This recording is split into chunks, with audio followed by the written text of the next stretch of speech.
আলহামদুলিল্লাহ, সমস্ত প্রশংসা সমস্ত চিত্তস্থান আসে মহান রব্বুল আলমিনের জন্য, যিনি আজকে আমাদেরকে আবারও লাইভ প্রোগ্রামের সাথে সংযুক্ত হওয়ার জন্য কোরআন থেকে সত্য কথা হক বিষয়টা প্রতিষ্ঠিত করার লক্ষ্যে দায়ী হিসাবে আল্লাহ রব্বুল আলমিন আমাকে কবুল করেছেন। যারা আমাদের লাইভ প্রোগ্রামের সাথে সম্পৃক্ত আছেন, সবার প্রতি আমার আন্তরিক শুভেচ্ছা ও ভালোবাসা। আসসালামু আলাইকুম ও রহমতুল্লাহি ওয়া বারাকাতুহু।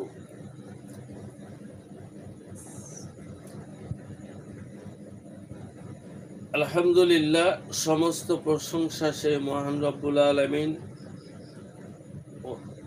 আল্লাহ সুবহানাহু ওয়া তাআলার জন্য, যিনি সমগ্র জগতের মালিক, যিনি আমাদের হায়াতের মালিক, মৌতের মালিক, রেজেকের মালিক, যিনি আমাদেরকে পরিচালনা করেন, যিনি আমাদের প্রতিপালক রব হিসাবে আল্লাহ রব্বুল আলামিন কোরআনুল কারীমের মধ্যে পরিচয় করে দিয়েছেন।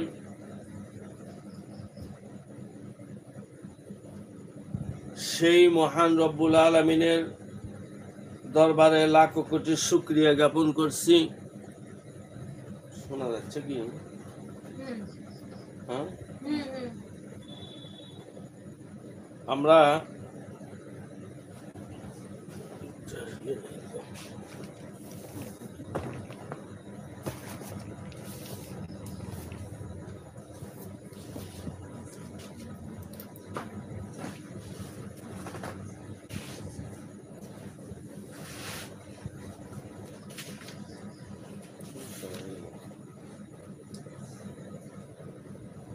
কোরআনুল কারীম থেকে একটা সূরা তেলাওয়াত করেছি, শেষ সূরা, যার নাম আল্লাহ রব্বুল আলামিন দিয়েছে মানুষ সূরা।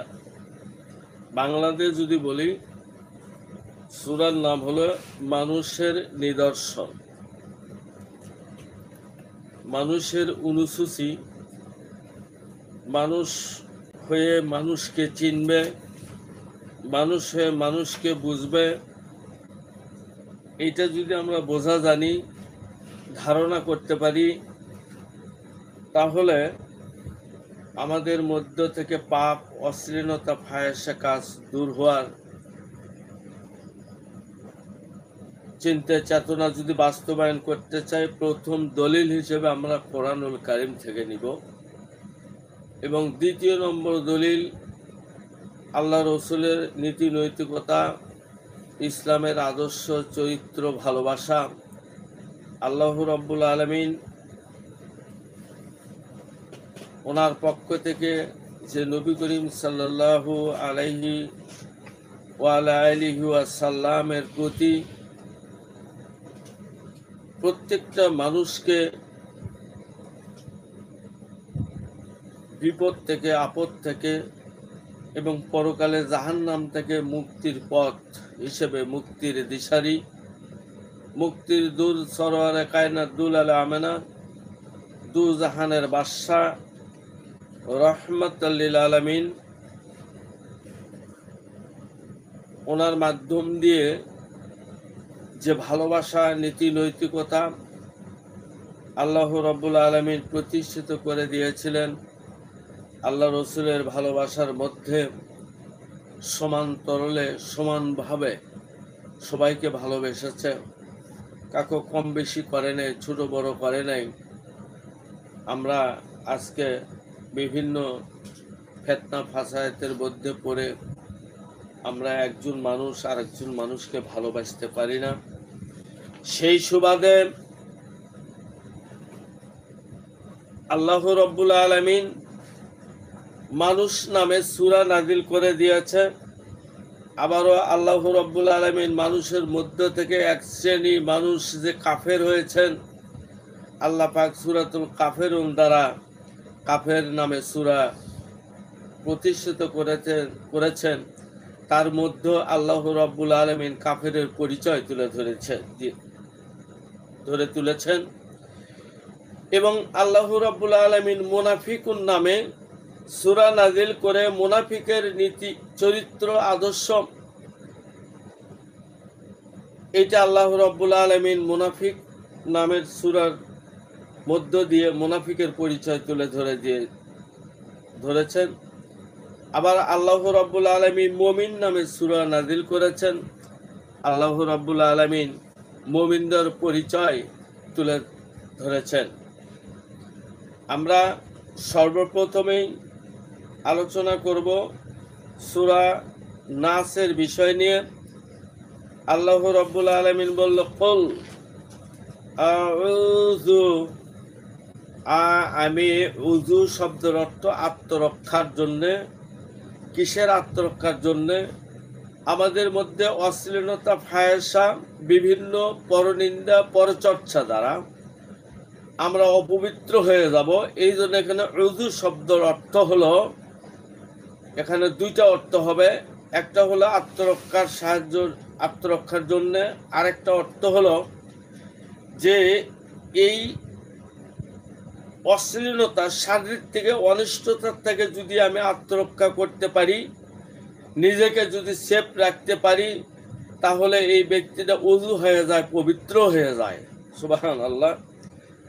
এই জন্য পবিত্র হলেই, আর কোনো মানুষ যদি নিজেকে পবিত্র করতে চায়, তাহলে সর্বপ্রথম ওই মানুষের, ওই বান্দার আত্মার মধ্যে, কলবের মধ্যে, কলবটা যদি পবিত্র করে, অর্থাৎ কলবের মধ্যে মন থাকে, মনের মধ্যে চিন্তা চেতনা প্রতিষ্ঠিত হয়, ওনার চিন্তার থেকে, ফিকিরির থেকে, বিভিন্ন বিষয় থেকে যদি ওই ব্যক্তিটা ফিরে আসতে পারে, তওবা করতে পারে, আল্লাহ রাব্বুল আলামিন ওই ব্যক্তিকে পবিত্রতা হিসেবে গ্রহণ করবে। পবিত্রতার ধারা আরেকটা রয়ে গেছে, এইটা হলো আল্লাহ রাব্বুল আলামিন, আমি সংক্ষিপ্তভাবে বলছি, সূরা আহজাবের মধ্যে আল্লাহ রাব্বুল আলামিন বলেছে, আমি আল্লাহ আহলে বায়াতকে পুত ও পবিত্র করলাম। এই পুত ও পবিত্র আহলে বায়াত, এই আহলে বায়াতকে আল্লাহ রাব্বুল আলামিন পুত ও পবিত্র করেছেন। আল্লাহ সূরার মধ্যে বর্ণনা করে দিয়েছে আহলে বায়াতের মহব্বত, ভালোবাসা, যার এই কলবের মধ্যে, অন্তরের মধ্যে প্রতিষ্ঠিত করতে পারবে, ওই ব্যক্তিটার কল্পটা পরিষ্কার হবে, ওই ব্যক্তির কল্পটা পবিত্র হবে। আপনি সারা জিন্দেগি যদি চিন্তা ভাবনা করেন, যত চেষ্টাই করেন, যত কোরআন পড়েন, যত হাদিস পড়েন, যত কিছু পড়েন না কেন, যত চেষ্টাই করেন না কেন, আসলে ভালো মানুষের মহব্বত যদি আমার মধ্যে থাকে, তাহলে আমার মধ্যে ভালো চিন্তা ভাবনা প্রতিষ্ঠিত হবে।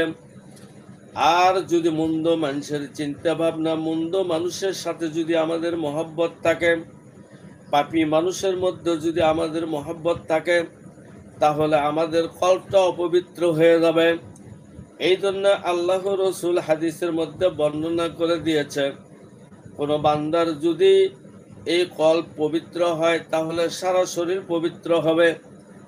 আর যদি কল্পটা অপবিত্র হয়, তাহলে সারা শরীর অপবিত্র হয়ে যাবে। এই জন্য এই কল্পটা পবিত্র করতে গেলে পবিত্র ব্যক্তির মহব্বত, ভালোবাসা আমাদের হৃদয়ের মধ্যে থাকতে হবে, কলবের মধ্যে থাকতে হবে।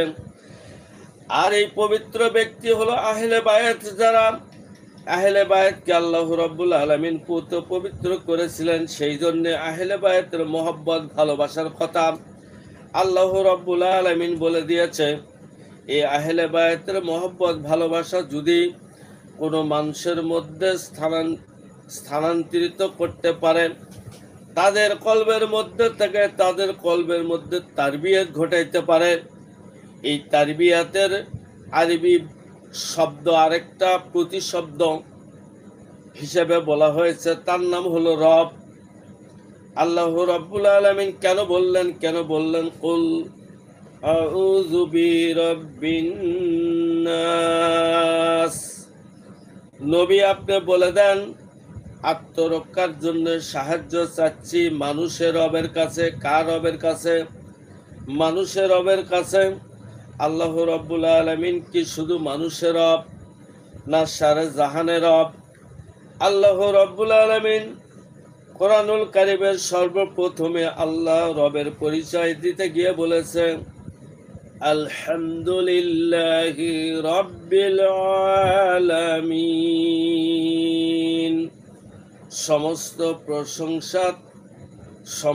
প্রশংসা তাহার জন্যে, তেনার জন্যে, তিনি হলো আল্লাহ, আল্লাহর জন্যে। আবার আল্লাহ রব্বুল আলামিন বললেন, রব্বুল আলামিন, আমি হলো সারে জাহানের রব।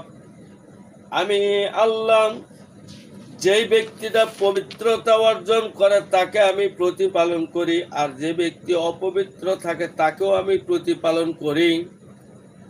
আল্লাহ রব্বুল আলামিন যেই ব্যক্তিটা ভালো কাজ করে তাকেও আল্লাহ প্রতিপালক হিসেবে প্রতিপালন করেন, আর যেই ব্যক্তিটা মন্দ কাজ করে ওই ব্যক্তিকেও আল্লাহ রব্বুল আলামিন পালে, ওনাকেও রেজেক দেয়, ওনাকেও খাওয়ায়। এই জন্যই মানুষ যদি আপনি চিনতে চান, মানুষ যদি বুঝতে চান, তাহলে মানুষের মধ্যে যে খারাপ কাজটি হবে, অন্যায় কাজটি হবে, সেই অন্যায় কাজ আপনি করতে পারবেন না। সেই অন্যায় কাজটাই হলো মানুষের মধ্যে থেকে প্রকাশিত ঘটে। এই জন্য আল্লাহ রাব্বুল আলামিন বলে দিয়েছে, মিনাল জিন্নাতি ওয়ান নাস।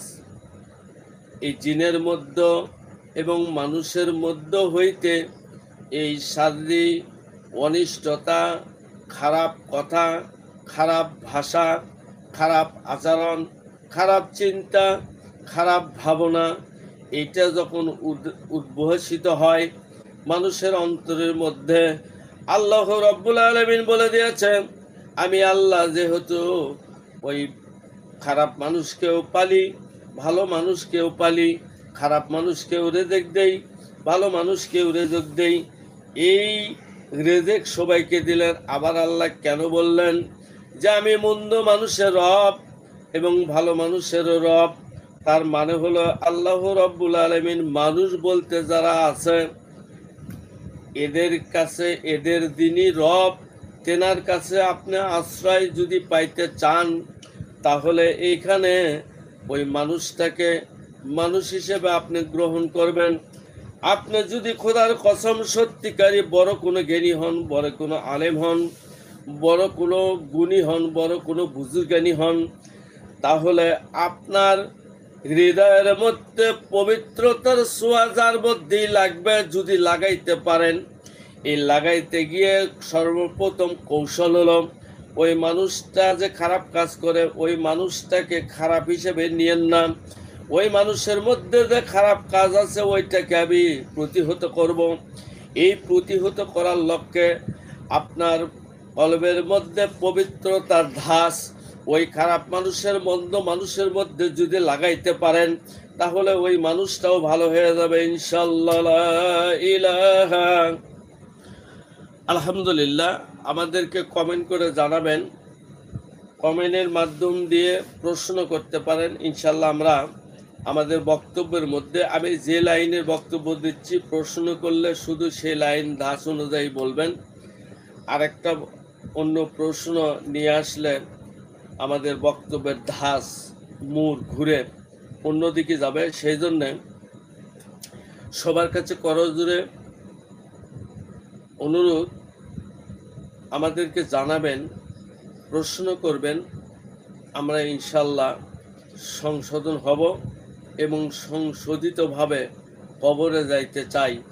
আমাদের যাওয়ার সাথে আল্লাহ রাব্বুল আলামিন যাতে আরও যেগুলো মানুষ বিপদে পড়ে আছে, অন্যায়ের মধ্যে আছে, অন্ধকার স্বাচ্ছন্দ্যের মধ্যে পড়ে আছে, ওই মানুষগুলোকে যত সাথী হিসেবে নিয়ে আমরা পরকালে এই দুনিয়ার পাড়ি দিয়ে পরকালে একটা সুন্দর শুদ্ধ মন, আত্মা পবিত্র মন নিয়ে যাতে আমরা কবরে যাইতে পারি, সেই তৌফিক আল্লাহ পাক আমাদেরকে যেন দান করেন।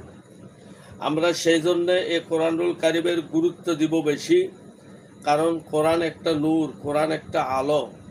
এ কোরআন শরীফ এই নূর এই আলো যদি কারো অন্তরের মধ্যে ছোঁয়া লেগে যায়, তাহলে ইনশাল্লাহ আহলে বায়াতের মহব্বত, ওই মহব্বতটা পবিত্রতার মহব্বত, ওই আলোটা পবিত্রতার আলো।